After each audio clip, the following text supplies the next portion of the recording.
অন্যান্য ডাকঘরে সচরাচর pillar letter box দেখা যায়, কিন্তু কালীঘাট সাব পোস্ট অফিসে ওয়াল লেটার বক্স রয়েছে, যা বিরল।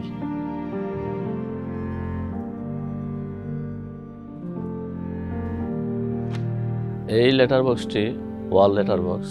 কালীঘাট ডাকঘরটি শতবর্ষ পূর্ণ হইয়াছে, লেটার বক্সটিও শতবর্ষ পুরনো, মাঝে মধ্যে সংস্কার করা হইয়াছে।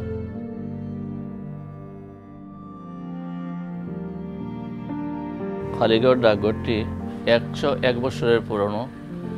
1923 সালে ব্রিটিশ গভর্নমেন্ট দ্বারা প্রতিষ্ঠিত হয়েছিল। ব্রিটিশ নাগরিক সহ অন্যান্য নাগরিকরা বাগান অঞ্চলে কর্মরত ছিল।